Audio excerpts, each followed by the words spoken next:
Então, bora lá, meu povo. Vamos começar então. Seja bem-vindo, seja bem-vinda. Você está no Fala Podcast. Eu sou Jorge Rubadel e eu tô aqui hoje com minha linda esposa, Michele Rubadel, como host também. Nós temos um mega convidado, porque hoje a gente vai falar sobre mercado imobiliário de alto luxo. Pensa num negócio atrativo. Já quero escolher a nossa casa. Opa. A Michele fica vendo aquelas mansões. Toda semana, nosso convidado posta uma mansão. Aí a Michele fala, eu quero essa, eu quero essa. Se eu fosse comprar todas... Cada vista, nossa, meu Deus do céu. Conta pra nós, a sua esposa quer mudar toda semana? Não, nem posso. Nem posso. Nem posso. Mas dá vontade, né? Cada imóvel mais lindo que o outro. Meu Deus. Então, mas deixa eu dar os recados iniciais aqui. Aproveita aí que você já tá por Vamos aqui lá. assistindo a gente. Já se inscreve aqui no canal do Fala Podcast. Siga a gente nas redes sociais, no Instagram. Se você tá só ouvindo, favorita aí, compartilha com seus amigos, porque é lógico, fazendo isso você vai ajudar a gente a divulgar cada vez mais esse conteúdo incrível. Então deixa eu apresentar aqui ninguém mais, ninguém menos que o nosso convidado, Henrique Ruas. Ele é CEO da Imóveis Alto Luxo, é bacharel em Direito, ele tem 21 anos de experiência em multinacionais, como Avon, P&G, Gillette e também especialista no mercado imobiliário de alto luxo. Henrique Ruas, seja bem-vindo. Bem-vindo. Obrigado pelo convite. Eu não sei muito por que vocês me chamaram para vir aqui bater um papo, não, mas estamos aí. Mas não é só porque é um rostinho bonito, não, mas é porque o cara manja mesmo, entende, porque como a gente sempre gosta de bater um papo, falar sobre vendas, comunicação, ele é um comunicador nato, Henrique, é um grande comunicador, é um grande vendedor, senão não estaria vendendo imóveis de alto luxo. Então mas vamos começar lá da base lá. Hoje, beleza, você está aqui, mora em Belo Horizonte, Grande BH. Nova Lima. Mora em Nova Lima. Para quem conhece, ele é o berço de imóveis de super, mega alto luxo, né? Muita gente sonha em morar em Nova Lima justamente por conta disso. Mas você não é daqui, cara. Conta pra gente aí de onde você veio, de onde saiu o Henrique Ruas. Pois é, sua infância. Eu vim da Grande Nanuque, capital do Vale do Mucuri. Eita.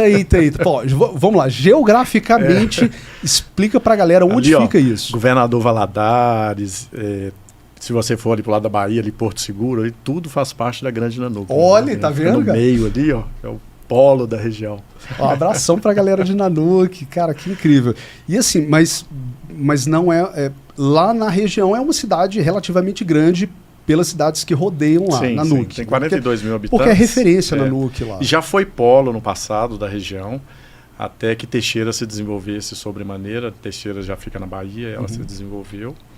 E aí hoje Teixeira já é o polo da região, digamos assim. Nanuque fica ali em segundo plano. Mas tá bem pertinho, quase muito divisa. Nanuque é a mesmo, cidade de Minas, fica a 14 quilômetros da divisa da Bahia.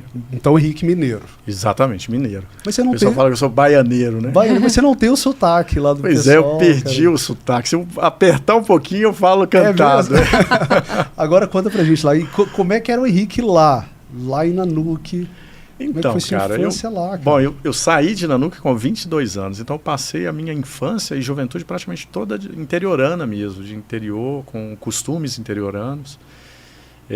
Tive uma infância muito gostosa, me diverti bastante. Não tive muita bonança, né? Eu era filho de professora, mas conseguia viver bem socialmente ali com todo mundo. E de lá, na minha infância, foi onde eu trouxe... E engraçado que eu trouxe esses aprendizados para cá. Eu uso muita coisa que eu aprendi com experiência, sabe? Com pessoas, com animais, um trato com o ser humano, desde muito tempo. Esse é berço, né? A gente carrega muito. E veio para BH como e quando? Então, você não foi direto para Nova Lima, você não veio para BH. Eu cheguei engraçado. O meu primeiro emprego foi na Minas Caixa, eu era estagiário. Lá em Nanuque? Em Nanuque, na antiga Minas Caixa. E depois de Minas Caixa, fiz um concurso lá para ser recenseador. Eu fui recenseador do IBGE. Esses caras que vão de casa em casa fazer o censo, quantas pessoas moram aqui? E nessa minha experiência com o censo é que eu tive a minha primeira interação com produtividade e com execução e com eficiência. E já bem jovem, né? Eu tinha 20 anos de idade, 19 anos. A gente era remunerado por questionário preenchido. Cada casinha que você ia... Cada questionário tinha um valor lá que a gente ganhava, exatamente. Você não dormia, ficava visitando o povo de madrugada. E eu tinha no meu inconsciente que a minha irmã falou uma certa vez, que ela tinha sido a recordista em um determinado censo no passado. E eu fiquei isso na minha cabeça. Eu falei assim, eu tenho que bater o recorde. E aqui, ó, competitivo. Na mesa nós temos mais um competitivo além da Michelle. Mais um por quê? Porque a Michelle é competitiva. Eu sou extremamente competitivo. Cara. Fica me expondo. E aí eu fiz, assim, o que fez abaixo de mim, que foi a melhor performance, eu fiz 4 vezes mais do que a segunda melhor performance. Caramba! Consegui produzir bem. Eu lembro que eu tinha um professor de química, Wilson, lá em Nanuque. Ele, nas aulas de química, ele via que eu não produzia muito bem, não. Né? Exatas. Exatamente, era de exatas, né? Nunca gostei muito, apesar da minha mãe ser professora de matemática. E ele me chamou num canto e falou assim, Henrique, cara, você me surpreendeu, viu? Eu não esperava você com essa sua perna. Me chamaram lá na reunião, fizeram um agradecimento lá para mim, que eu realmente fiz Onde não conseguiam avançar, eles me chamavam, eu ia lá e resolvia. Eu fiz o meu e os outros setores que tinham recenseadores concursados, só que eles não conseguiram. Mesmo os outros também recebendo por comissão. Eles não conseguiram fazer, porque era complexo o negócio, porque tinha todo um mapa, você tinha que interpretar o mapa, tinha que ter a sequência correta, as casas na sequência correta, entregar os relatórios na sequência correta para ser lido. Então era um trabalho, assim, digamos que tinha um processo ali. Eu sei. E aí eu consegui executar, eu já tinha facilidade com o processo, tá vendo? E não é fácil, né? Você entrar de casa em casa. Eu sei porque eu fui leiturista da CEMIG. Então eu fazia leitura. Para quem não sabe, a CEMIG é a companhia energética aqui do estado de Minas Gerais. Sim. Então eu ia de casa em casa, tinha que entrar na maioria das casas, porque naquela época não tinha o medidor do lado de fora, então tinha que entrar, correr do cachorro, andar debaixo de sol, chuva, vento, cara. Então você passou por isso. Passei. E produziu. Produzi bem. Graças a Deus, todos os ambientes corporativos ou de trabalho que eu passei, eu sempre fui destacado performer da empresa, digamos assim. Não, mas espera aí, vamos voltar no tempo aí. Você veio parar em BH. Quando você chegou em Belo Horizonte, você foi trabalhar com o quê? Foi trabalhar em IBGE também? Não, eu cheguei, eu juntei lá com tudo, juntei $700. Mas já estava rico naquela época, $700? Exatamente, $700 era grana. A Michelle pensa tudo em dólar. Tudo. Na época o dólar era quase 1 para 1, né? E aí, eu acho que eram 2 para 1, uma coisa assim. E aí eu vim com $700 na época, com esses $700 eu consegui comprar roupa para mim aqui, porque eu consegui emprego de corretor de imóveis. Foi o meu primeiro emprego. Então já começou aqui. Aí. Aí eu comprei umas roupas lá na CIA, que as roupinhas, né, de corretor. E ali que eu comecei a carreira no mercado imobiliário, em 92. E aí de 92 a 97, eu trabalhei numa empresa que chamava Júlio Bogorici Imóveis, ali em Confidentes, na Savassi. Confidentes número 1151. E lá fiquei de 92 a 97, o diretor é Carlos Henrique. E eu trabalhava com o setor de locação, alugava eu fiz locação para praticamente todos os cursinhos que foram para Savassi. Imóveis comerciais. Não era imóvel comercial, mas eu descobri esse nicho e percebi que ele era rentável e eu ganhei muita grana nessa época. Muita grana. Aí eu comprei um carro logo, assim, com 3 meses trabalhando, eu comprei um carro, pra você ter ideia. Legal. Então, Henrique, infância humilde. Aí eu peguei esse carro... Aí fui para Nanuque, essa história é interessante. Aí eu cheguei lá em Nanuque, em casa, né? Aí minha mãe olhou para mim assim, de carro, me chamou no quarto, senta aqui. Que história é essa de você chegar aqui de carro?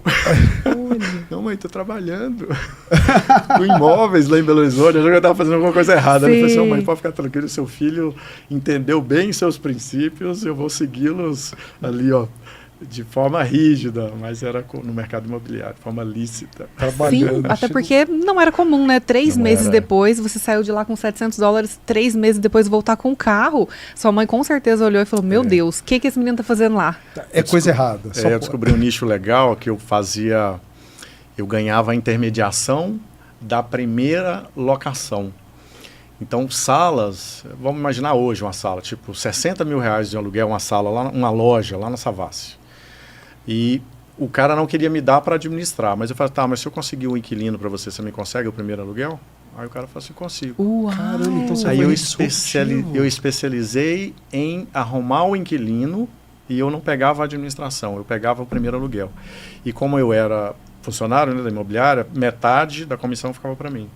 Então, e eram comissões altas, porque eu pegava aquelas lojas, eu aluguei para o Soma, aluguei para o Cromos, aluguei para o Banco do Nordeste, Boticário, United Airlines, lembro até hoje. Azamar número 1000 na Paraíba, aluguei o prédio quase todo. E era, na época, era tipo R$3.500 o aluguel, aí eu ganhava metade, era muita coisa. Para mim, né, que não estava acostumado com grana, era muita coisa. Comprou um carro, chegou sem avisar, mas assustou. Aí fiquei... Aí logo depois, nesses atendimentos, engraçado, olha, essa história é interessante. Um dia eu estava lá no escritório, né? E era no horário de almoço. E eu era focado, e o meu diretor sabia que eu produzia muito bem no comercial, e ninguém fazia o que eu fazia, é verdade, ninguém fazia ali o que eu fazia. Essa gestão de recebíveis, né? De gestão de receber as primeiras locações, eu tinha contato de quase todas as lojas ali da Savassi. Então eu ficava focado nisso. Eu não lidava com residencial. O cara quer alugar um apartamento, alguma coisa assim, eu não tratava porque eu estava focado no comercial. Aí eu estava no intervalo, na hora do almoço, o telefone tocando. E eu olhei do lado, não tinha ninguém para atender, não tinha nenhum atendente. Aí eu fui lá, peguei o telefone e atendi. Aí, do outro lado, tudo bem, meu nome é Maia, Geraldo Reis Maia, lembro até hoje o nome dele.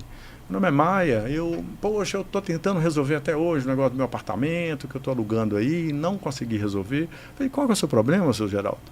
Aí ele falou assim, olha, eu estou vindo de fora, eu trabalho numa empresa multinacional, Gillette. Até então, Gillette para mim era, né, negócio de apontar lápis lá no Babiá, não tinha noção ainda do tamanho da empresa. O que era? Aí você, tá, pois é ela que vai afiançar, porque eu estou vindo de fora, eu não tenho fiador, e eu não estou conseguindo resolver isso, eu já levei a carta, me parece que o proprietário tem que autorizar, a imobiliária não resolveu. Aí eu falei assim, seu Geraldo, já entendi qual que é o problema. Você precisa realmente, porque o nosso contrato são de fianças tradicionais. Esse modelo de fiança é um modelo atípico e o proprietário precisa avalizar e o nosso jurídico também. Vem aqui que eu vou te receber, você me entrega essa sua carta de fiança, eu vou passar no meu jurídico, ligo para o proprietário, se todo mundo tiver ajustado, você resolve o seu problema, você consegue mudar. Ele passou lá rápido, ele falou, estou chegando aí agora, ele levou para mim, eu fui lá no jurídico, validei para ele, liguei para o proprietário, que era de um outro captador, resolvi a questão para ele, falei, está aqui, está resolvido, pode mudar. Esse cara ficou em cima de mim. Você tem que trabalhar comigo, você tem que trabalhar comigo. A proatividade. O cara pegou, resolveu um pepino que não era da área dele. Exatamente. Não, você tem que trabalhar comigo, eu estou precisando de um vendedor igual você. Tá? Ele ficou 6 meses. Aí um dia eu estava meio chateado. Um dia eu estava meio chateado lá na empresa, fizeram algumas coisas que eu não gostei, aí eu liguei para ele, até de pé a proposta, aí eu entrei em 97 na Gillette do Brasil. Foi onde você começou a trabalhar nessas multinacionais. Exatamente. Caramba. Comecei a trabalhar numa multinacional por conta de um bom atendimento em uma imobiliária. Caramba, aí você foi para o mundo comercial aí dessas multinacionais. Aí comecei como vendedor. Avon, P&G, a Procter... Eu comecei em 97 como vendedor. Aí eu fui sendo promovido rapidamente, fui vendedor sênior, pleno, supervisor, gerente. Aí eu era gerente aqui de Minas, a última. Eu já fui aqui a Caute de distribuidores no Brasil, Capabilis, que a gente chama, que era para desenvolver os distribuidores. Eu peguei operações bem robustas, eu era especialista em fazer revamp de distribuidores, eu fiz um revamp grande lá na Bahia, fiz uma aqui em Minas também, eu tenho experiência com abertura do início até o final de distribuidor, com 3 experiências de distribuidores. Todos na faixa assim, de 300 vendedores, operações robustas, grandes, contratar todo mundo, treinar todo mundo, equipe de promotores, equipe de vendedores, equipe de supervisores, equipe de gerentes, treinar diretoria, fazer todo o ajuste, inclusive de logística do distribuidor. Eu era o cara da indústria que desenvolvia o distribuidor, que fazia com que ele performasse. Eu era digamos, o gestor mesmo da operação, mas direto da indústria. Para quem não está entendendo, é aquele São aqueles caras que vendem para o supermercado, para o distribuidor, para chegar a Gillette, o sabonete, o papel higiênico lá na sua casa. Porque não chega um vendedor da Gillette lá, chega um distribuidor. Só que para esse distribuidor ter o produto, o P&G, o produto ele precisa, para ele se credenciar como distribuidor, ele tem lá uma lista de protocolos que ele tem que cumprir. E aí ele é checado o tempo inteiro se ele está performando. Ele tem obrigação de chegar nos pontos de venda, de ter qualidade no atendimento. E tudo isso com os protocolos da indústria. Não é com o protocolo dele, do distribuidor. É a indústria, e quem dá o protocolo, quem é treinado para fazer isso, são os funcionários da indústria, no caso eu aqui em Minas Gerais. E você que era o cara eu era o responsável por fazer toda a gestão dos distribuidores aqui em Minas e todo mundo que estava abaixo dos distribuidores, né? Então tinha uma massa indireta muito grande, digamos assim. Uau. Chegava em 850 municípios praticamente aqui em Minas. E quanto tempo se passou até você voltar para o ramo de imóveis novamente? Então, eu saí em 97, só que eu gostei muito do mercado imobiliário, aprendi muito. Então, o tempo inteiro eu era investidor. Então, ou eu estava construindo, ou eu estava investindo em imóveis. Sim. Com mais um grupo de amigos, a gente construía prédios e tudo mais. Eu estava muito mais na ponta agora de construtor do que necessariamente de corretor. Né? Sim. E isso aumentou com o tempo, porque eu pegava uma grana que eu ganhava na Gillette e eu colocava o tempo inteiro. Todo o meu investimento, eu fiz muito tempo, eu forcei muito no mercado imobiliário. E aí, quando ficou um pouco maior do que eu estava dando conta de gerir, aí eu criei uma construtora, que é a Ruas Construções, e eu comecei então a trabalhar na Minha Casa Minha Vida. Aí eu estava construindo mesmo, estava construindo casinhas, lá em Mateus Leme. Casas populares. Casa popular, construí em Ribeirão das Neves. E aí foi a minha primeira experiência com treinamento de corretores. Porque eu tinha as casas para vender e os corretores chegavam sem material adequado, sem o passo a passo da visita, e eu, treinador de vendedor. Você já tinha todo o know-how de treinar. Exatamente, Então eu aí eu usava então todo o meu expertise, o meu background ali de como treinar vendedores, como criar os protocolos de vendas.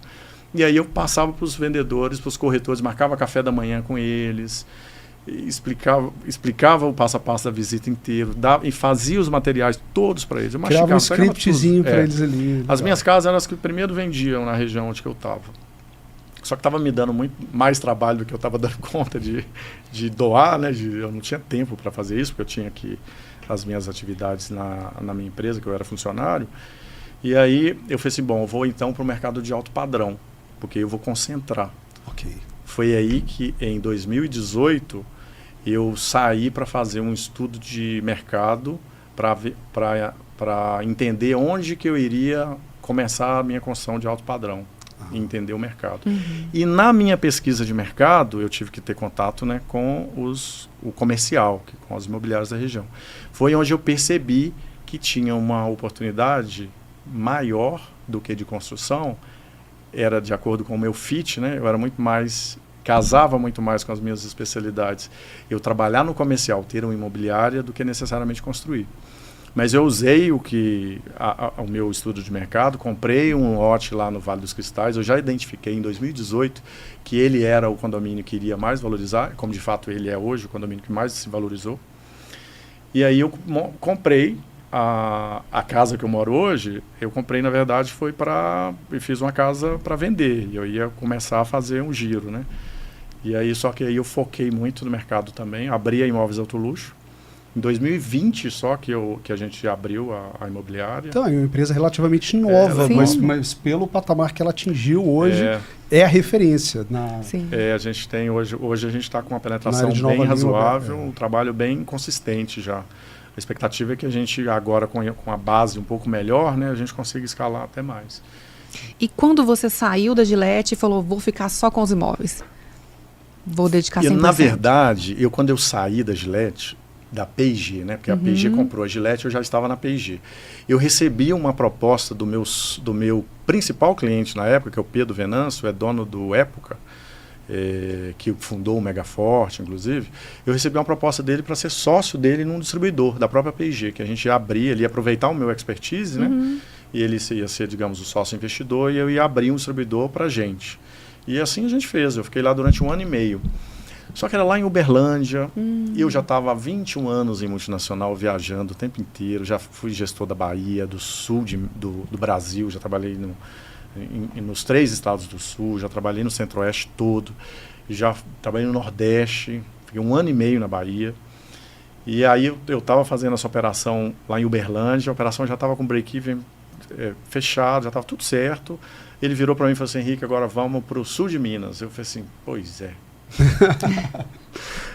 Eu negociei com ele, aí ele comprou minha parte, está tudo certo, a gente se dá super bem, a empresa está lá hoje, performando também super bem. E eu resolvi focar no mercado imobiliário. Aí eu realmente estudei muito, aí eu fiquei 6 meses só estudando. Estudei muito mercado americano, mercado ali em Dubai, aquela região ali que eu gosto muito, Oriente Médio. Aí eu quis trazer algo novo, então eu estudei alguma coisa de fora e aí recomecei exatamente em fevereiro, um mês antes da pandemia. Foi quando eu comecei a operação aqui. Então ela nasceu basicamente na pandemia. Agora, com essa visão, que você foi lá buscar expertise, buscar inspiração lá fora, isso te deu um panorama muito grande em relação à diferenciação de imóveis. Na sua concepção, para explicar para o pessoal, porque pode parecer muito óbvio, beleza, imóvel alto luxo, são mansões, casa classe média, casa popular, apartamentos populares, pode parecer muito óbvio para quem escuta. Só que a sua visão como empreendedor desse mercado, o que difere de fato, na sua visão, um imóvel alto luxo para imóveis classe média, Minha Casa Minha Vida popular? Olha, o que a gente considera de alto padrão... É só o preço? Não é o preço, não. Na verdade, é uma série de itens, né? Você tem localização, então precisa estar na localização privilegiada. Você tem os acabamentos, enfim, o estilo, né? A arquitetura. Então você tem alguns elementos ali que normalmente já denotam ele de alto padrão. Agora, é importante a gente falar sobre isso. A gente está num momento de rediscussão, de redefinição do que é alto padrão, do que é alto luxo. O alto luxo antes da pandemia era assim, mármore, o que fosse suntuoso, digamos que fosse alto padrão, alto luxo. Hoje, com a pandemia, isso foi ressignificado. A gente tem hoje a questão da experiência, conexão com a natureza, biofilia, uma casa que atenda às necessidades da família, uma casa versátil, e que seja uma ferramenta para que as pessoas se divirtam na casa. Legal. Então isso mudou muito da pandemia para cá. A pandemia serviu para ajudar bastante a gente em relação a isso. A casa começou a ser enxergada não mais com aquele ponto de dormitório, sabe? Há muito tempo, localização era o item assim que sem ele a casa não vingaria, digamos assim. E com a pandemia isso foi colocado em xeque, né? Porque hoje a gente tem uma infraestrutura boa de banda larga, o home office hoje, né? Você pode trabalhar em home office, você pode estar onde estiver. Então, se você tiver uma boa infraestrutura, uma boa casa, já com uma localização talvez que não seja tão adequada, tão boa quanto as outras, você está num imóvel de alto padrão. Legal. Então não é só o candelabro, exatamente, só aquela pia maravilhosa, a experiência que você consegue ter na casa, o que ela consegue te proporcionar. Vou te dar algum exemplo. Tem casa que você tem pista de boliche, aí você tem piscina com cascata, você tem um campo de futebol. Outra casa você pode não ter nada disso, ela é toda em mármore Carrara, mármore italiano, enfim.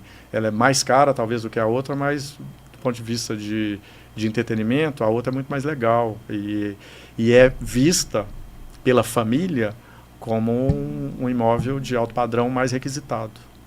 Eu vendo basicamente casas, né?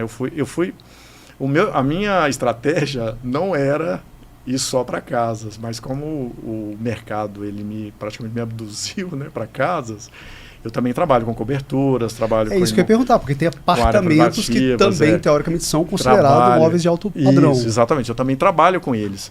Só que pelo fato de eu morar num condomínio eu me conecto muito com pessoas de condomínio. E por entender, construo casas, eu que construí a minha casa, né? Eu tenho alguma experiência com construção, entendo alguma coisa de arquitetura, de design, então ajuda. Alguma coisa é modéstia à parte, né? É bem modesta. O cara entende pra caramba disso. Sim, não, alguma coisa mesmo. Eu entendo ali. É claro que existem sempre os especialistas, a gente sempre recomenda que a avaliação final seja feita pelos engenheiros, arquitetos, mas a gente consegue ajudar ali em alguma coisa. E é muito importante, porque a casa não é igual apartamento. Apartamento você já tem um padrão, ele é tipo, você já sabe que você vai encontrar em todos os andares, né? E casa, cada uma é uma. Então a demanda da família, às vezes, não encaixa e ficou faltando uma coisinha só naquela casa. E aí você tem que ter alguma expertise para você dar alternativa. Você, se você mexer aqui, você consegue resolver.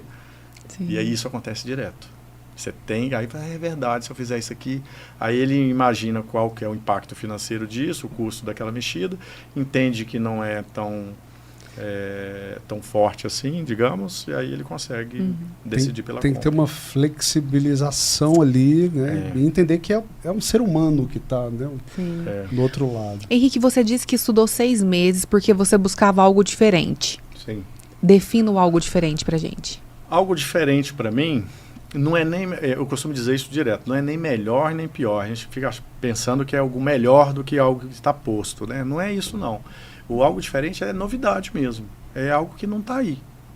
E que as pessoas fazem de um jeito e eu gosto de fazer diferente. Não é melhor, mas é diferente. É com o seu jeitinho. Exatamente. Por exemplo, começa pela forma de vestir. Corretores de imóveis do meu segmento, todos de paletó, gravata, né? Muito...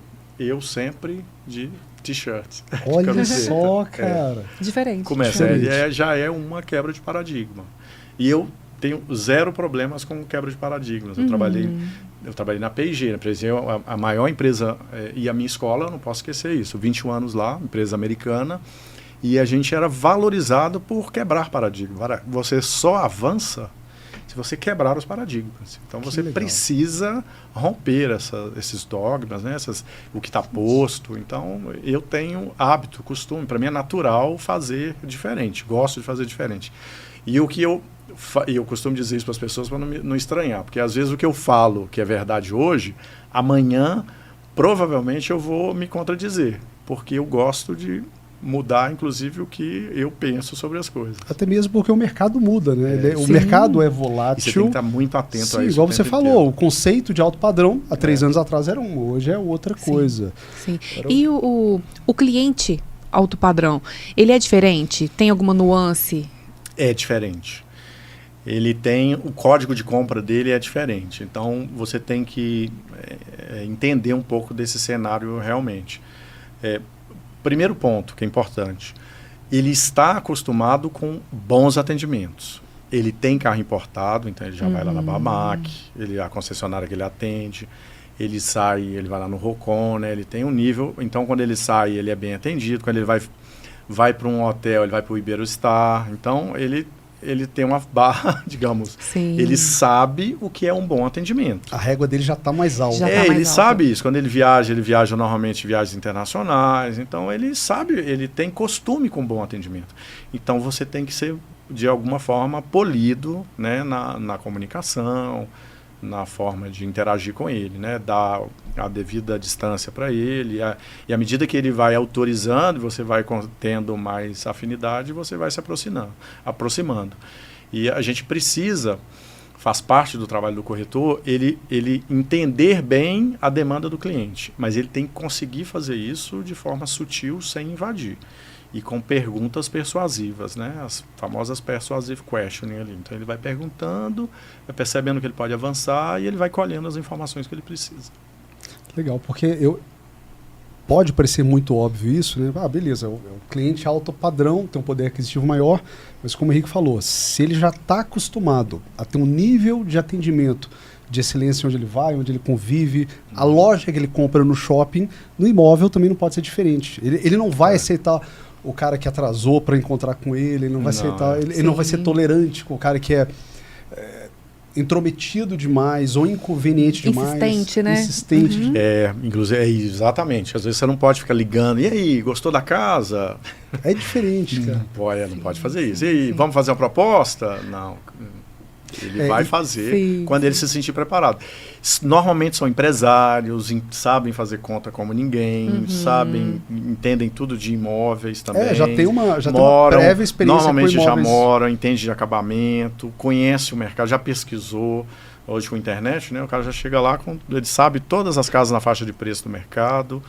Então, se você tem que também estar sabendo sobre tudo, né? Então você tem que ter domínio, tem que perceber que você tem controle da situação. Sim. Então você demonstra isso na conversa com ele percebe se você conhece. Eu basicamente trabalho muito, né, no Vale dos Cristais, porque eu moro lá e acaba que eu interajo mais fácil lá. Então, quando chega um cliente que vai ser atendido por mim lá no Vale, e eu começo a falar do Vale, começo, né, a andar com ele percebe que assim, esse cara conhece bem aqui, porque eu sei, eu estudei bem o condomínio, então eu sei os pormenores do condomínio. Então eu explico para ele tudo, praticamente tudo, eu já chego, aí ele se sente seguro para tomar decisão. Aí você percebe que chega um determinado momento que ele já começa a perguntar para você para tomar decisão. Já é aquele check para ver se você valida. Você acha isso aqui coerente? O que você acha disso? Ele já está checando para ele tomar decisão, não sou eu. Eu entendo que chegou nesse momento, eu dou as minhas validações e espero o tempo dele para que ele faça a movimentação. Mas ele está te consultando. É isso que eu ia falar mesmo. Não é um vendedor, né? É um consultor mesmo. Exatamente. E o momento de compra é compra dele. Então, eu facilito, vendas é sempre isso, né? Venda básica, coisa básica de venda, que quem compra é a outra pessoa, não você. Você não força a venda. Não. Então, eu facilito a tomada de decisão. Eu tenho que entender, eu tenho que estar atento o suficiente para entender quais são as dúvidas, o que eu posso ajudá-lo na tomada de decisão, passo essas informações e ele se movimenta. Legal. Mas você vai trabalhando uma linguagem persuasiva o tempo todo. Persuasive question, perguntas persuasivas o tempo inteiro. Legal. Aí você que está assistindo a gente aí ama vendas, olha só. Primeiro aspecto que ficou essa deixa aqui. Conhecer bem o seu produto, cara. Conhecer bem o seu o serviço que você vende, o produto que você vende é extremamente fundamental. Porque, né, isso vai ser colocado à prova no final das contas também. Sim. Legal demais. E acho que o Henrique morar lá também tem um grande diferencial, né? Ajuda bastante. Né? Cria uma conexão com as pessoas que estão lá no condomínio, que se sentem seguras, de certa forma, de negociar com um vizinho, né, com a pessoa que está próxima. E, da mesma forma, as pessoas que chegam se sentem seguras também de perguntar para uma pessoa que tem conhecimento de causa, digamos assim, que conhece bem o condomínio, que mora lá, sabe do que está acontecendo, entende bem, aí ele se sente mais seguro. Isso, de alguma forma, ajuda, sim. Mas é lógico que você não está preso ali no universo de um condomínio, porque, tudo bem, você mora num condomínio, isso já te dá base até para entender o que é o conceito de estar dentro de um condomínio, de vender o imóvel independente. A gente trabalha com praticamente todos os condomínios de Belo Horizonte, de Nova Lima e também de Lagoa Santa. A gente tem corretor também em Lagoa Santa. Para quem não sabe, são regiões diferentes. Belo Horizonte, Nova Lima faz divisa com Belo Horizonte, grande parte dos condomínios de alto luxo ficam lá, e depois de BH, indo para o vetor norte, tem Lagoa Santa, e lá também tem muitos condomínios legais. Agora vamos falar de números, ou sei lá, qual foi sua venda mais impactante? Que falou assim, opa, essa aqui... Bom, pode ser em valor, né? Reais. Tem impactos de várias formas. Pode falar valores? Pode falar valores? Pode falar valores, até porque eu anuncio e eu coloco lá.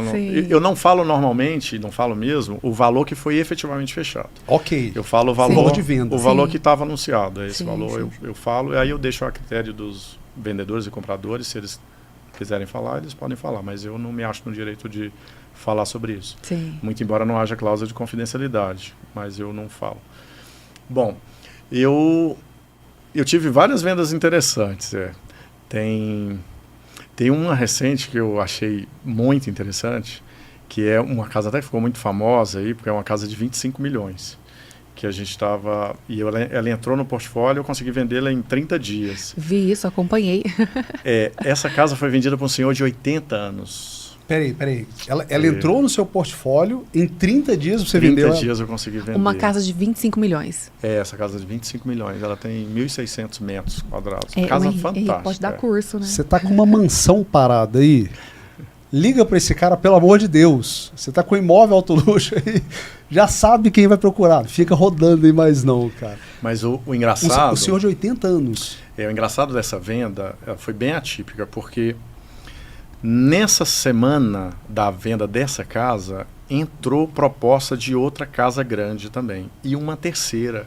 E eu estava tocando 3 propostas, e essa proposta de 25 milhões é uma proposta muito grande, né?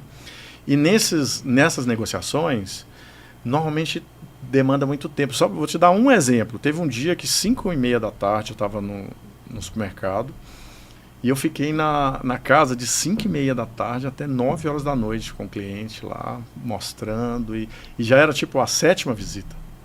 O mesmo cliente. Não é fácil.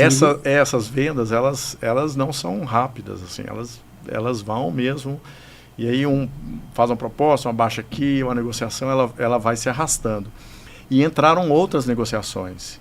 Então eu tive uma semana, digamos assim, que foram 10 dias, né? Eu negociei 3 imóveis.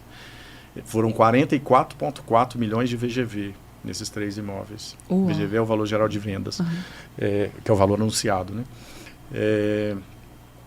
E assim, as 3 correndo em paralelo. E eu tinha que ter concentração suficiente para as 3. Imagina que olhar a minuta, fazer contraproposta, ir lá.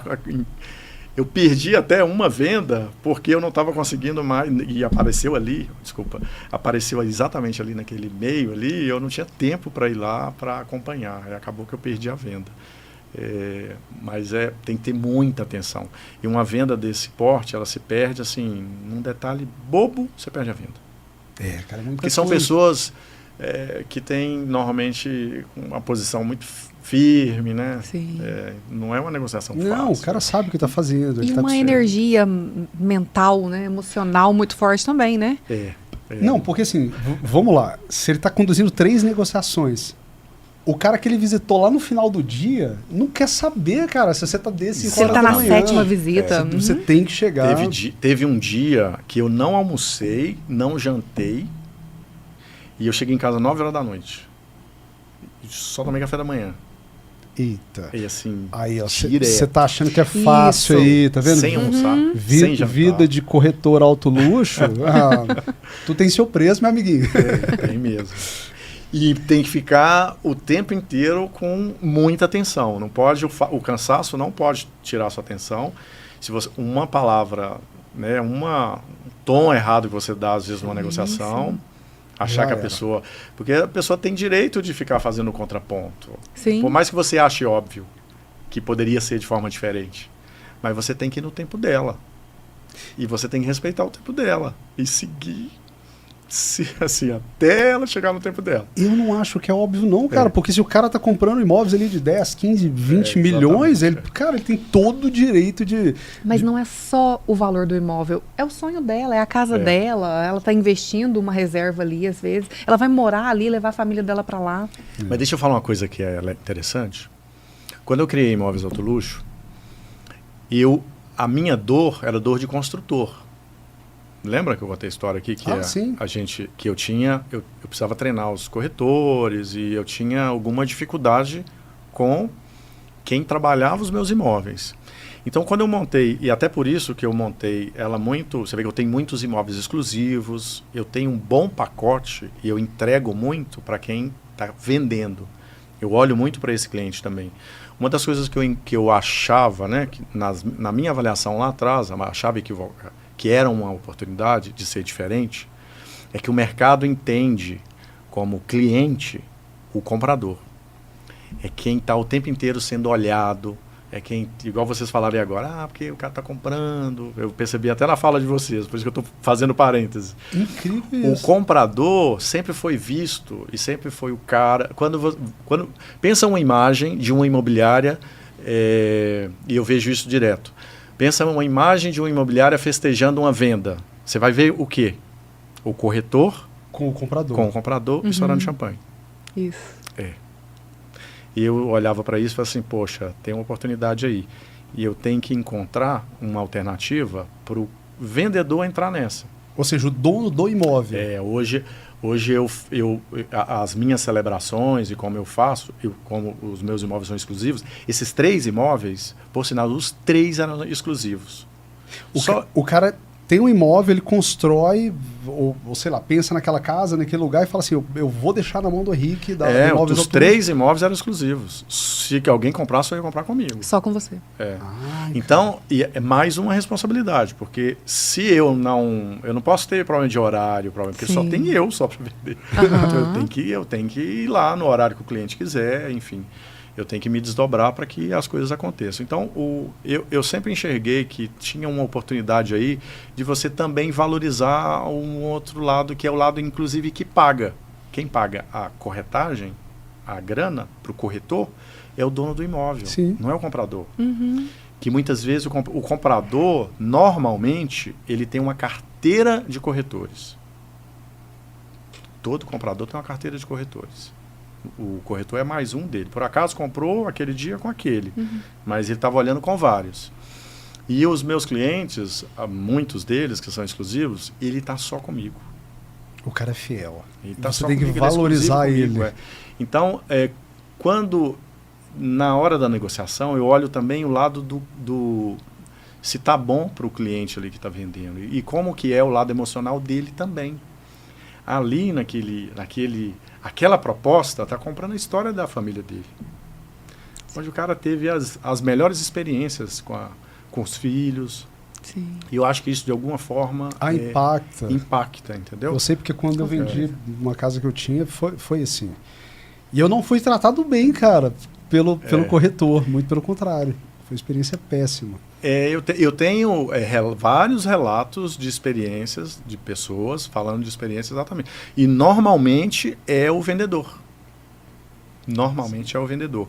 Porque o cara chega lá com o cliente e meu cliente quer isso, quer aquilo. E parece que ele está defendendo só o comprador, né?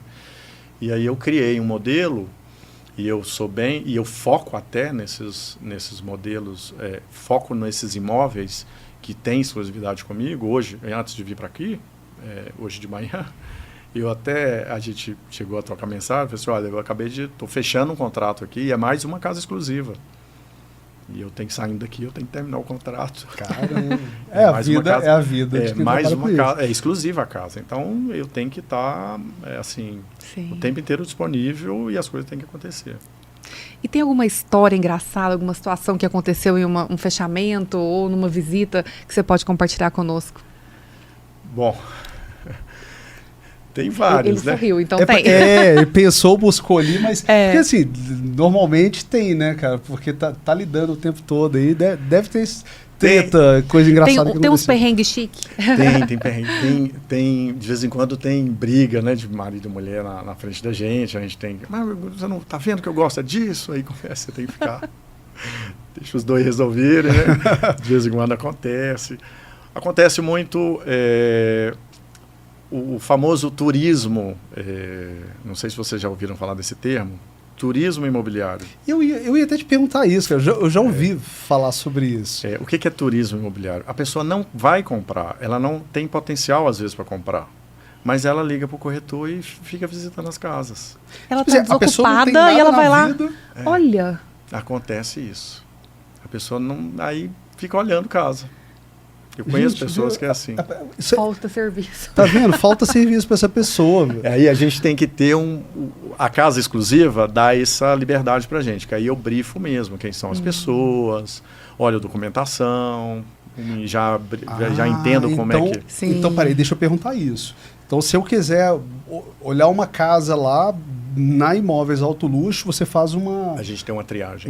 Uma seleçãozinha ali antes para ver se o cara é potencial cliente mesmo para aquilo de verdade. Não dá para chegar lá com uns 2,50. Turismo imobiliário. Turismo imobiliário. Igor, vamos visitar umas casas, Igor? Vamos juntar todo mundo. Você vai fazer o que hoje à tarde? Michele vai adorar isso, cara.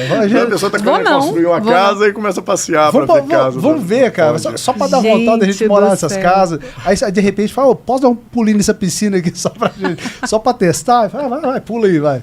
Não tá fazendo nada mesmo, amigo? Boa. Aquele livro do segredo, né? Passo pra você ter a casa de alto. É isso aí, tá vendo, foi desse livro, então. Então, o segredo, o cara já tá visualizando ele antes. Exatamente. Sim. Receba, né? Recebo. Mas aí, teve algum pedido inusitado, assim, que o pessoal já fez pra você durante ou a compra, ou alguém que foi deixar uma casa pra você vender? Olha, já aconteceu de eu não vender uma casa porque não tinha banheira. E era uma casa cara. Eu 13 coloco pra você aqui. Moça, eu ponho agora. Fui lá também, falei, não, pode achar que eu coloco, deu um jeito, fui lá e coloquei. No final o cara não queria obra, ia desconfigurar, né, o banheiro e não quis. Só porque não tinha banheiro. Ô, meu amigo, deixa eu te falar, eu já tive banheiro em casa, você mal vai usar esse negócio, bicho. Podia ter comprado, não precisava. Podia. Eu ontem, empatado, eu tava mostrando uma casa que tinha um rebaixamento no teto, assim, fizeram uma sanca assim, no teto, e o teto estava um pouco mais rebaixado do que o normal, num canto. Aí o cara falou assim, a minha cama não cabe aqui não. Ele tem aquelas camas romanas que tem aquelas colunas, e são 4 colunas, inclusive no fundo. Então a sanca não ia dar. Ele falou assim, aqui não vai dar, aquilo ali tem viga embaixo. Eu tive que descobrir se tinha viga, o que tinha, se dava para tirar aquela sanca, porque se a cama dele não coubesse... Não ia dar jogo. Não ia dar jogo. Tem umas particularidades, então. Eita. Cara, deixa eu te fazer uma pergunta aqui. É lógico que tem cliente. Tem o cliente vendedor e o cliente comprador. Isso. Tem nesse mercado também? Tem sempre o cliente. Explica pra galera o que é o cliente comprador e o cliente vendedor, na sua concepção. O cliente comprador é o cliente que está procurando um imóvel. É aquele cliente que está em busca de um imóvel adequado para ele. A gente faz, inclusive, uma anamnese completa sobre que imóvel que é esse, como é que é a família dele, que tipo de acabamento que ele gosta. Esse é o cliente comprador. Ele está comprando um imóvel. A gente tem um tratamento para esse cliente. Esse é o cliente que normalmente tem uma carteira de corretores. Ele olha tudo, ele tem todos os links, ele já sabe de tudo. Esse é o cliente que normalmente está no mercado, digamos assim. E a gente tem temperaturas de cliente. Você está no começo da jornada, ou você está no final da jornada. O cliente ele começa uma jornada, ele tem que, dentro da faixa de imóvel que ele procura, ele tem que exaurir normalmente aquela faixa e a região. Quando você pega um cliente de final de jornada, quando ele chega para você e ele já fala que ele já olhou isso, já olhou aquilo, aí você começa a fazer os checks com ele, você percebe que ele está no final de jornada e está no momento de compra. Legal. E você já tem toda essa a gente percepção já para saber. A gente mapeia isso, deixa isso registrado, inclusive. E esse cliente que já está no final de jornada é o cliente que a gente ainda não pode soltar porque ele vai comprar. E o cliente vendedor, a gente tem 2 tipos de clientes vendedor. Tem um vendedor que vende com todos os players, né, digamos assim, ele vende com todas as imobiliárias. Que é o dono do imóvel. É o dono do imóvel, é o sem exclusividade, digamos assim. Ele vende, você encontra o imóvel dele em praticamente quase todas as imobiliárias. E tem cliente que não gosta, aliás, tem um terceiro tipo também, mas tem um cliente que não gosta de muito movimento na casa dele, aí ele deixa com exclusividade. Esse cliente de alto padrão, ele procura exclusividade. Então, por isso que até fica mais fácil, porque eu entrego algo que ele está procurando, ele busca. Então, eu entrego eficiência ali de marketing, entrego eficiência de controle, de gestão de quem que vai lá. E aí, no caso dos exclusivos, eu mostro pessoalmente. A pessoa que faz a captação do imóvel é a pessoa que efetivamente mostra. E tem um terceiro cliente, que é aquele cliente que não quer que ninguém saiba que o imóvel dele está vendendo. Isso tem muito também. Tem. Mas por que motivo? Às vezes... ele não quer que o pessoal fale que está vendendo. Às vezes ele tem, não sei, assim, pode achar que o pessoal pode achar que ele está, sabe, com problema financeiro. Com problema financeiro. Não quer que fala. Tem gente que é assim. Eu não entro muito na pergunta. Eu costumo dizer... Você é discreto. Sou. Eu costumo dizer o seguinte, quando alguém chega para mim e fala assim, Henrique, por que o cliente está vendendo essa casa? Eu falo assim, cara, eu vendo casa. Ele quer vender. juntou as duas coisas. Então a gente está no mesmo jogo.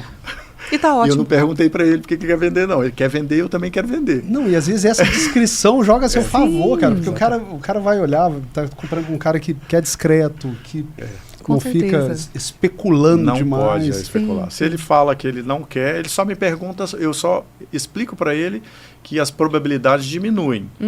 Mas aí eu levo os clientes que eu acredito que estejam dentro do perfil da casa dele, aí eu vou e levo lá na casa dele. Tem muita casa nos condomínios que não está em anúncio nenhum, está só assim, não tem foto, não tem nada, mas eu sei, conheço a casa, sei o valor dela e levo clientes lá. Você já direciona. Aí eu direciono. Mas tem que mostrar de alguma forma. Aí eu mostro só no dia da visita. Ok. Sim. Mas tem muita casa que você mostra. Sim, eu até ia perguntar sobre isso. Eu acompanho o seu Instagram, né? Fico lá babando nas casas. Favorito elas, inclusive, você sabe, né? Favorito para escolher a nossa em comprar, breve. Isso. É com você, com certeza. Você será aquela compradora fiel, Sim, hein? eu já penso tudo numa vista, assim, ó, piscina. Isso aí. Tá escutando, né, Neto? Tá. E assim, integrado com a área gourmet. Isso, já tô olha anotando só, aqui os meu detalhes, olho brilhando aqui. Não, mas ele que quer anotar, ele que vai vender pra gente. Sim. Não, e ele tem inúmeras lá. E assim, como que você faz em relação aos seus vídeos? Como que você faz o seu marketing, a sua divulgação? Existe a pessoa que tá lá no Instagram e fala, eu quero ver essa casa. Como que você faz? Como é que é essa sua divulgação? Como que você vende? É bem robusto a parte de back-office assim, em relação às nossas mídias. Eu tenho um sistema, o mercado imobiliário conhece, chama RD Station, é um sisteminha, não sei se vocês conhecem. Sim, conhecemos. O RD, ele capta todos os nossos leads, que a gente chama, né? Então a gente tem todos os portais, tem o nosso site, tem os patrocinados, tem Google ADS, tem praticamente tudo, tem Facebook. A gente joga em praticamente todas as plataformas e ele cai no funil que é o RD. E o RD direciona para a gente e a gente já tem um sistema lá que já direciona inclusive para os corretores. Mas em relação ao vídeo propriamente dito, eu tenho um time de marketing que faz a captação comigo. E eu tenho mudado ele constantemente. A minha ideia desse vídeo longo, eu faço um vídeo longo, não sei se você já percebeu, Sim. um vídeo assim, ele é bem extenso. Até muita gente não assiste ele todo, só que ele é super vendedor. Porque aquela pessoa que está querendo comprar o imóvel, ela já viu umas 5 vezes. Mesmo vídeo longo. Ele não é aquele viral, assim, sabe? Ele não é aquele vídeo que tem lá... Só pro TikTok. Ele não é esse vídeo. Só que a pessoa, quando chega, fala assim, não, eu já vi o vídeo, já queria só...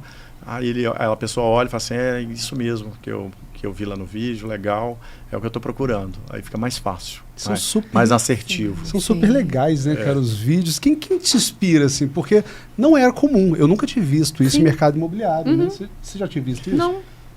Olha, quando eu comecei a fazer os vídeos lá em 2020, era pouco usual. Hoje já muita gente já faz. Mas porque copiaram você. Sim. Não, mas tem vários outros caras também no Brasil que fazem, assim, de um jeito diferente, mas fazem. Eu me inspirei muito no pessoal lá da Califórnia, tem uns bons produtores de vídeos lá. Tem o Enis, que eu gosto muito. Tem assim, eu venho aprimorando com o tempo. A ideia é apresentar mesmo o imóvel. Eu comecei, tipo, meio que GNT. No começo, eu inspirei um pouco em GNT, naqueles programas de arquitetura, onde mostrava a casa, sabe? Não sei, sabe aqueles programas de arquitetura? Sim, você apresentando. Eu inspirei muito ali, aí falava um pouco da arquitetura, a pessoa mais sentada, aí fazia assim, era mais lúdico, digamos assim. Hoje eu já não estou mais nesse formato, eu já estou num formato mais de apresentação, para facilitar, que é mais direcionado para a venda mesmo. Então, eu precisava ganhar um pouco de potência no começo para ganhar um pouco mais, né, de penetração nas mídias sociais. E esse outro método, ele é mais interessante para isso, ele é um pouco mais viral. Mas não vende tanto quanto... Exatamente. Eu fazia esses videozinhos mais assim, sabe? Um pouco blockbuster, assim. Eu fazia eles com um pouco de ação, com um pouco de música legal. Tinha produção legal. Tinha umas produções assim que eu fazia, era mais no começo. Hoje eu não faço tanto, porque eu estou mais focado mesmo na apresentação mais limpa e alguns vídeos mais direcionados para captação mesmo de leads. Legal. Sim, os vídeos são muito interessantes porque ele mostra a vista de diversas...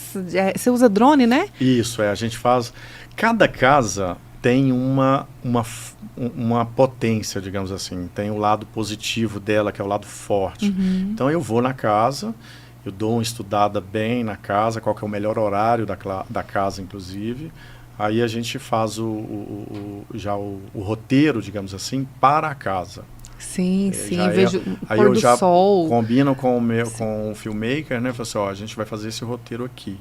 Falar desse, porque eu tenho que, inclusive, já orientar a edição para facilitar, né? A captação, para facilitar a edição para ele depois. Então, eu mesmo já monto o roteiro, já passo para ele como que vai ser como que vai ser a minha passada, o que eu vou falar, para ele ter atenção ali na pegada de imagem, e aí facilita depois na edição. O pessoal da edição aí sabe, né, que na hora da captação fica show, muito bom seus vídeos. Legal demais. Aí facilita. Hoje eu vou filmar uma casa bonita lá no Vale. Manda pra gente. Exclusiva. 11 milhões e 500. Se estiver procurando uma, essa eu recomendo. Tem vista? Tem vista. Olha isso, cara. Natureza, né? Aí, tem vista pra minha casa. Dela dá pra ver minha casa. É mesmo? Vou dar um grito lá. Vou tomar um vinho. Acende a lanterna lá. Já sabe, ver. Cara. Você falou um termo aí mais cedo, que é biofilia. É isso mesmo? Que é a paixão da pessoa pela natureza? Não, biofilia é quando você emprega na casa a biofílica, né? As questões da natureza, vegetação, muro verde, conexão com a natureza. Hoje, para você estar bem na casa, você precisa ter contato com os ambientes externos. Você não pode estar numa casa escura, fechada. Então, tem que entrar luminosidade, você tem que ter contato com grama, com planta, tem que ter contato com o sol. Então, a biofilia, né, que são esses... Isso é valorizado. Você pega os elementos biológicos, digamos assim, as questões, né, de natureza, e coloca isso dentro de casa. Ventilação cruzada. Então, todos esses elementos, que são bem utilizados pelos arquitetos mineiros e brasileiros, eles são importantes para você ter uma casa harmônica e que você consiga descomprimir na casa. A casa tem que ser uma ferramenta de descompressão. Que legal. E você usa muitos elementos biofílicos, que são as plantas, né, a vegetação, né, a água, todos os elementos biofílicos para você poder... E isso é mais valorizado hoje em dia, né? Muito valorizado. Antigamente era aquilo que a gente estava falando. Se você pedra, mármore, né? O cara buscava as coisas frias, paredes, né? Exatamente. O acabamento disso aqui. Hoje não. Ainda mais a pandemia que deu muito A pandemia trouxe a questão da finitude, né? A gente percebeu que a gente é finito, então que a gente precisa curtir a vida. Sim. E aí as casas hoje... Por isso que eu acho que a verticalização ela não vai ser mais tão forte quanto vinha antes da pandemia. A gente tem uma tendência agora de uma maior horizontalização. E isso acaba influenciando até na forma como as casas vão ser construídas. Exatamente. Legal. Os empreendimentos imobiliários todos foram impactados pela pandemia. Os novos empreendimentos. Henrique, assim, dá para ver nitidamente que você é um cara que entende, vive e respira isso que você faz. Que você está vivendo isso. Você, sei lá, ao longo de 2 décadas, acumulou toda essa experiência. Aí. E que vai ficar com isso só para... Exatamente. Você tem muita experiência, né, em treinamento de equipes. Sim. E você treina corretores ou você tem um curso online disso? Como é que é? Eu já estou filmando. O pessoal lá que trabalha comigo fala assim, Henrique, está faltando só uma parte. Eu já estou filmando. Eu tenho ideia assim, de aproveitar essa minha experiência e poder passar isso para as pessoas, sabe? Eu acho que tem... Assim como eu precisei muito no começo de aprender e ancorava em outras pessoas e sempre usava algum benchmarking, eu acho que é importante a gente contribuir até mesmo para a categoria, para que a categoria ela se desenvolva. Eu acho importante e brevemente a gente vai ter um lançamento de um curso aí sim, que básico legal. Ainda no começo. Ah, não, mas o que vier de você a gente tem certeza que vai ser incrível. Porque onde a gente sempre fala, se você tem um know-how, tem um conhecimento, eu gosto muito de parafrasear o Edilson Lopes, que é um dos meus mentores, né, no ramo de palestras, ele diz o seguinte, que o cemitério está cheio de livros não escritos, cheio de cursos não proferidos. Verdade. Então, assim, cara, vai pegar esse conhecimento todo seu, cara, vai levar para o cemitério com você, não é justo. Verdade. E ainda vou mais além, que eu sempre brinco, né, com alguns experts, algumas pessoas que têm especialidades e podem facilitar, encurtar caminhos. Eu não gosto de falar que encurtar caminhos, mas ajudar a caminhada de outras pessoas, eu acho que deve fazer. E eu gosto muito de fazer a seguinte reflexão. Cara, imagina o Henrique hoje, sabendo o que você sabe hoje, encontrasse com o Henrique lá de 10 anos atrás. Se pudesse ensinar esse cara, não ensinaria? Muito, o cara lá atrás não ficaria felizão da vida de ter acesso a isso que você sabe hoje? E essa profissão nossa, ela é duríssima. E até pouco valorizada. Deveria ser até mais valorizada do que é. E normalmente não, via de regra, ele só é remunerado na venda. Sim, não tem salário. Então não tem salário. O começo é muito difícil. Tem assim, de 10 que começam, 9 desistem. Assim como é muito fácil entrar, porque é um curso técnico. A porta de entrada é grande, mas a porta de saída também é do mesmo tamanho. Sai muito fácil também, porque é muito duro ficar nesse mercado. Porque você precisa conhecer muito, você precisa ter networking, você precisa... E para conseguir uma venda, não é fácil as primeiras vendas. Normalmente a gente fala que são 6 meses para fazer a primeira venda. Então, uma das coisas que eu tenho comigo, e eu reflito bastante, e inclusive refleti muito agora quando eu fiz esses 10 dias que eu estava com um VGV muito alto, é exatamente o momento que a gente tem que arrefecer. Quando está no pico, é a hora que você tem que entender que aquilo é um pico e que não é a régua, né? E também, da mesma forma, quando você está no vale, não é o momento de você desesperar. Então, você tem... Os picos e vales, eles não podem determinar onde você realmente quer chegar. O mindset do corretor. Nossa. Então, a minha ideia é de trazer um curso até para ajudar as pessoas que estão começando a como passar por esse momento inicial de uma forma, digamos, um pouco mais tranquila, mais disciplinada e mais organizada. Essa que é a minha ideia. Que legal, bacana. Agora, eu não tem jeito. Eu vou ter que fazer uma segunda entrada para esse podcast aqui hoje. Não repara, não é padrão desse podcast, mas hoje vai ter uma segunda apresentação, porque nós temos aqui ninguém mais, ninguém menos que uma atração internacional. O cara é o craque, foi eleito... Igor, presta atenção nisso. Foi eleito melhor jogador do mundo de futebol não sei quantas vezes. O cara foi negociado, agora está jogando lá nos Emirados Árabes. Estamos aqui com ninguém mais, ninguém menos que Cristiano Ronaldo. Olha só, fala que não é. Parece. Fiz uma pega de seu pé. Parece aquele músico também. O Dinho Ouro Preto. Dinho Ouro Preto também, do Capital Inicial. Não, mas o Cristiano Ronaldo, você tá na rua assim, o pessoal não mexe com você, não quer para tirar foto. Não, normalmente fala. Eu conto, às vezes eu falo assim, umas 4 vezes por dia eu tenho que escutar isso. 4 a 5 vezes por dia. Se eu estou muito na rua, eu escuto muito. E a frase é sempre essa: alguém já te falou? Alguém você já fala? Pessoal, o dia inteiro. Mas nas mídias sociais, assim, direto, de 10 comentários, 7 é CR7. CR7. CR7 dos imóveis. Aí, e aí, CR7? Aí pronto. Mas pega isso, cara. É o craque dos imóveis alto luxo. Exatamente. Mas acaba que eu levo numa boa. Meus meninos até brincam comigo. Pai, o pessoal fala que você parece com o CR7. Aí, cara, tá vendo? Já leva uma camisa autografada para os meninos da escola. Verdade. Compre sua casa com o Cristiano Ronaldo. Compre sua casa com o Cristiano Ronaldo. Pois é, ele podia comprar uma casa comigo, né? Ei, cara, imagina. Devia falar com ele, falar assim, CR7, olha lá. Não vai investir lá no... O cara é meio parente seu, de algum jeito. Lá em Dubai, não. Vem investir em Nova Lima, cara. Isso mesmo. A gente tem casa boa aqui para vender para ele. Já imaginou, hein?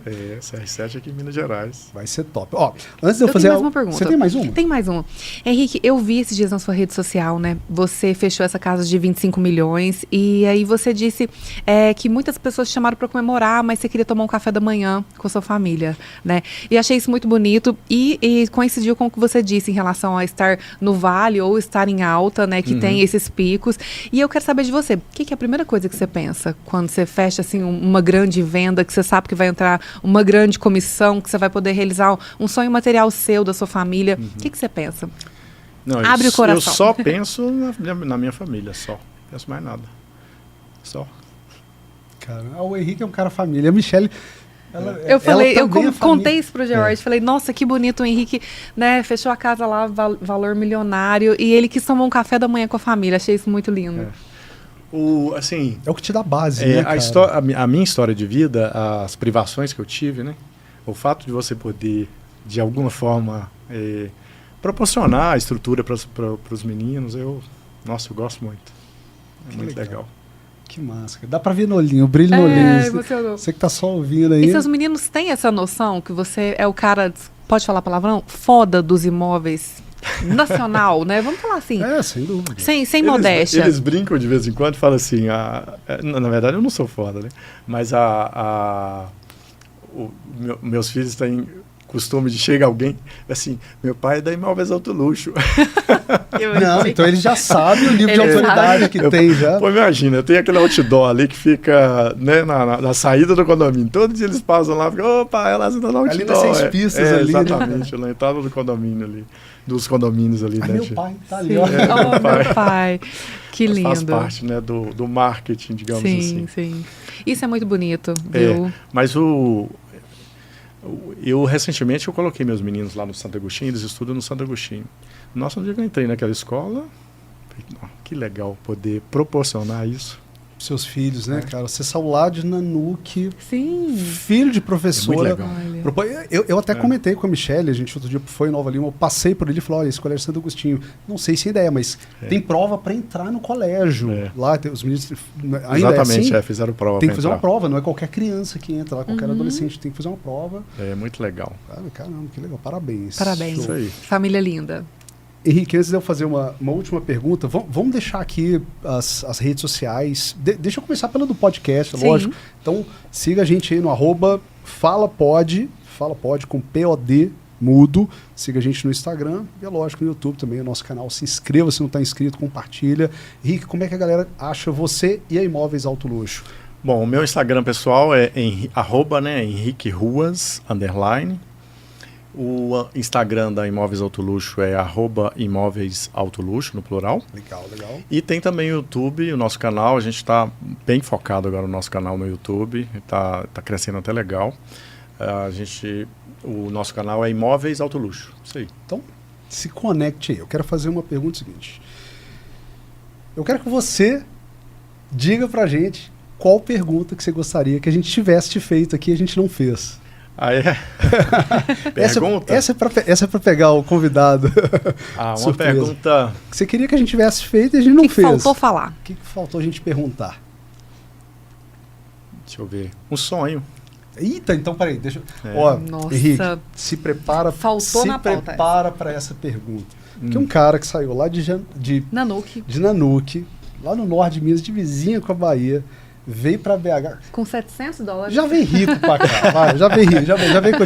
Tinha um pé de meia. Tinha um pé de meia, mas torrou tudo, comprando roupa para ficar bonito, para andar em Belo Horizonte, trabalhar como corretor, viajou o mundo todo e já trabalhou em grandes multinacionais e hoje tem a possibilidade de ter uma vida confortável, tranquilo. Esse cara, o Henrique Ruas, tem um sonho ainda para realizar? Eu tenho vontade de abrir uma imobiliária para receber pessoas assim que não tem muita perspectiva e montar, mas uma marca completamente diferente, separada. Montar tipo uma imobiliária escola, sabe? Que legal. Eu tenho vontade disso. Tá na minha lista de desejos. Que massa. Mas eu vou realizar. Perpetuar. Tá vendo? Já tem um know-how. Eu vou aproveitar esses cursos que eu estou fazendo, inclusive, eu vou aproveitar para aplicar ali.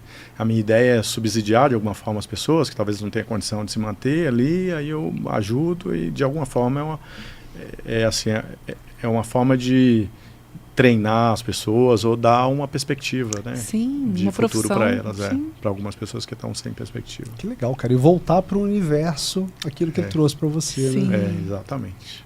Mas com outra marca, com a vibe bem assim de dar oportunidade. Para pessoas que estão procurando oportunidade e não têm. Porque você enxerga que o mercado imobiliário é uma É uma grande possibilidade, uma possibilidade linda para quem... Ele consegue, se você souber fazer, se você for disciplinado, se você for resiliente. A palavra-chave do corretor de imóveis é resiliência. Se ele for resiliente e ele tiver uma boa metodologia, ele consegue transformar a vida dele. Ele é uma boa forma de você ser um alpinista social. Você consegue mesmo escalar e mudar de patamar de forma bem rápida. Mas são poucos que conseguem. Como tudo na vida. São poucos que conseguem. Mas os que querem passar pelo processo, conseguem. Legal, show de bola. Consegue. Resiliência, não seria a sua palavra? Resiliência é a palavra do corretor de imóveis. Se ele for resiliente, ele consegue se dar bem. Mas ele precisa ser resiliente mesmo. E eu já ia pedir para ele deixar um recado para quem está começando agora como corretor de imóveis. Deixar um recado para quem está começando agora, às vezes está sem perspectiva ou tem perspectiva, mas não tem tanta essa resiliência que é necessário. O que você diria para esse cara? A pessoa que está começando, ela tem que... O início é base. Então ele tem que... Eu recebo muito contato de gente querendo começar no alto padrão. Eu não acho que é o caminho. Para quem está começando, ele tem que pegar a base mesmo, ele tem que entender de mercado imobiliário com o mercado maior mesmo, não entra no mercado mais competitivo. E aí ele entende lá, constrói a história dele e começa a seguir os passos. Ele vai mudando de faixa, de patamar e vai, se ele quer chegar no topo da pirâmide, mas que ele comece no degrau de baixo de forma bem forte, teoria do platô. Escala, cria a consistência, se consolidou, mais uma escalada, consolida, mais uma escalada, consolida. Depois que ele está consolidado, ele dá o próximo passo. Não pode dar vários passos ao mesmo tempo, senão ele se enrola. Então, muito, muito atento a network, processos. Tem boas pessoas que ele pode seguir, se inspirar no mercado imobiliário. E, inclusive, não só no alto luxo. Às vezes a pessoa está começando e olha num nicho que é muito diferente do dele. Ele pode ter até aquilo ali como referência, mas ele precisa entender o cenário que ele está trabalhando, entender bem aquele cenário ali, ser especialista nele e fazer lá uma listinha de o que eu preciso fazer nesse cenário aqui para ser o destaque. Legal, legal. Então, fazer o para casa bem feito. Começar de baixo. Você tem mais alguma pergunta, Linda? Incrível. Muito obrigado por ter aceito o convite. Obrigado pelo convite. Valeu demais, meu irmão. Que honra, que honra. Isso aí. Valeu demais. Junto. E vamos ficando aqui com mais um episódio do Fala Podcast. Não se esqueça de compartilhar, se inscrever, que a gente conta com a sua audiência sempre. Valeu.